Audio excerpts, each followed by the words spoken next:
Hey everybody, welcome to Always Bored, Never Boring. Today I'm going to be restoring the Alchemist bench from my 1990s copy of HeroQuest.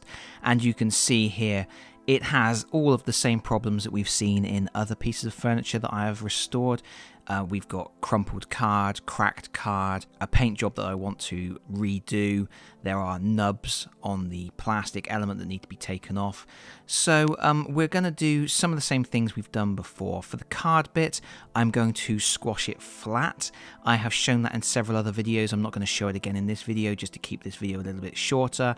But if you look at my video on restoring the HeroQuest tomb or the HeroQuest tables, then you will see my process for squeezing those cardboard elements flat between card and greaseproof paper. And what I've done here is I've removed the skull and the bottles from the Alchemist bench as well, and I'm creating this small demonic symbol here. This is the skulls from all of the furniture elements in the box, and I'm going to paint them all at the same time because obviously it's easier to do that than do them one at a time as I get to them. So what I've done there is I have spray undercoated these skulls with skeleton bone from Army Painter, and then I'm going to give them a wash of Seraphim Sepia. This is pretty much the same painting technique that I used on the actual skeleton miniatures for HeroQuest, which you can find in another video here on my channel. When that Seraphim Sepia is dry, I'm going to do a dry brush of Screaming Skull. That's just going to pick up some details, add a little bit of definition, brighten them back up a little bit. And I'm not doing anything exciting here with this painting, I'm just getting them looking half decent as quickly as possible. And with that done, we're going to move back to the Alchemist bench itself. And you can see I'm using a mold line remover here to take the nubs and any rough edges off of the plastic molding. With a mold line remover, you just hold it at a 45-degree angle, run it along the plastic, and it will take it off. We've then got a Chaos Black undercoat, and I'm going to paint the whole thing with Balor Brown. This is going to take 2 thin coats of Balor Brown just to get a good coverage over everything. You'll notice that I'm using a brighter brown than I have on previous other pieces of furniture that I've painted from HeroQuest, but I just thought I would go for something a little bit brighter. Of course, I'm still going to slosh Agrax Earthshade all over it because it wouldn't be one of my painting guides if I didn't. So we're going to do a thin coat of Agrax over everything, making sure it goes into all the recesses, picks out all those details. We don't want it to pool in the large flat areas, so you just need to make sure that that doesn't happen. And then while that Agrax Earthshade is drying, we're going to paint the bottles. I'm starting with Cabalite Green here. I'm going to put 2 thin coats on 2 of the bottles. The 2 coats will just give good coverage. Really, you can use any greens, purples, reds, whatever for these bottles. I'm going to use Alien Purple from Army Painter for the 3rd bottle, just for a bit of variation. And this will need a couple of coats as well. Alien Purple doesn't cover particularly well. Then I'm going to use a green tone from Army Painter, and I'm just going to apply that over the green that we've painted. And there's not really a lot of detail to be brought out from these washes, but I'm just trying to enrich the colours a little bit. And also when the wash pools, it will make slightly different variations in the surface colour, and that will just make it look a little bit more glassy. I'm doing the same thing with purple tone for the purple bottle. Again, it will sort of define the gaps between the bottles a little bit, but there's not really any other details to pick out. It's just to enrich those colours and provide subtle little variations on certain parts of the bottle. And then when that's completely dry, I'm going to actually give it a gloss coat on just those bottles to make them look like glass. Meanwhile, we are going back to our table, and we're using Balor Brown again, and we're going to do a heavy dry brush over the whole desk.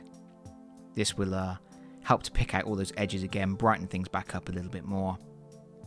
Then I'm switching to Rakarth Flesh, and I'm going to paint any paper, any documents on the Alchemist bench. There's a couple inside the drawer and a couple on the actual front of the desk.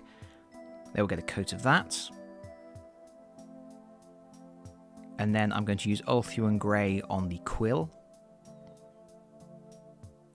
Carefully picking that out, making sure I don't get any on the brown that I've already painted.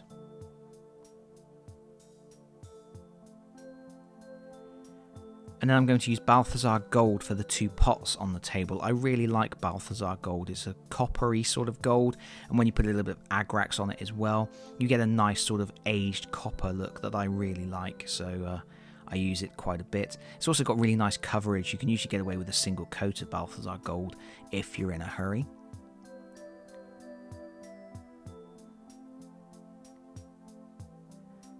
And then, of course, Agrax Earthshade, we're just going to apply that to the areas we have just added paint to. So it's going to go over the document.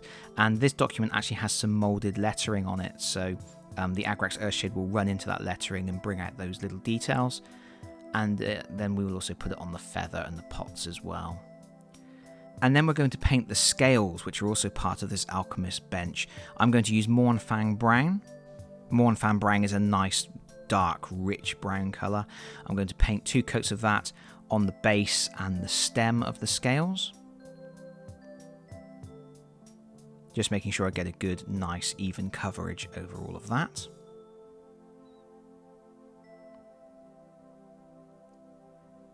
And then I'm going back to Balthazar Gold again, and I'm going to paint the metal elements of the scales with that.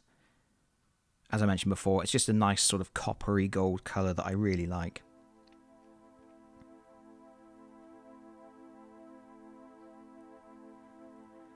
And then, of course, Agrax Earthshade over the whole thing. And this is just going to bring out those details again, knock the colours down a little bit, make it look a little bit grubby, a little bit old. You can do some dry brushing on it afterwards if you want, but I'm not going to bother. I'm going to just get on with assembling it all together. So I've got my card element here, which has been squashed flat. And I'm now going to insert it into the base of the plastic element.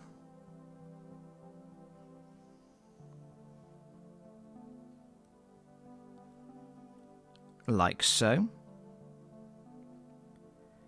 And then I'm going to use PVA glue to join the corner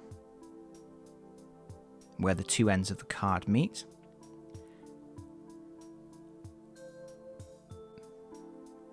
And I'm going to use an elastic band to hold that in place while it dries.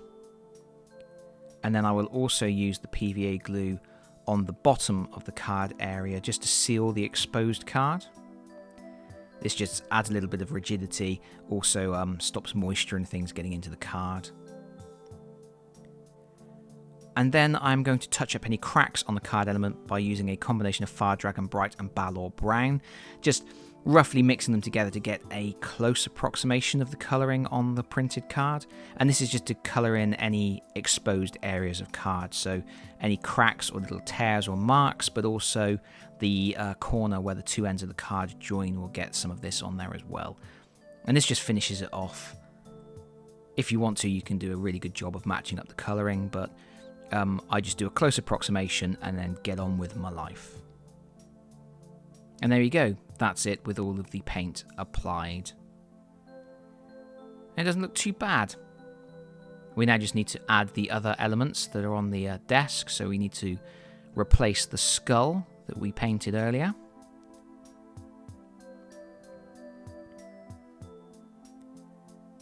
And we also have the set of bottles, possibly nefarious poisons. And those just sit back in on the other side. And then we add our set of scales, and that is it. That is completely finished. And you can see it here compared to what we had originally. And I am quite happy with how that has turned out. You could have spent a lot more time painting it to get a really, really high quality finish, but I've just done a quick paint job just to get things looking good for the tabletop. And that is it from me for now. Thank you so much for watching. If you've enjoyed the video, please consider pressing the like button. If you've really enjoyed the video, please consider subscribing if you don't already do so. And hopefully, I'll see you all again very soon. Bye-bye, everyone. Bye-bye.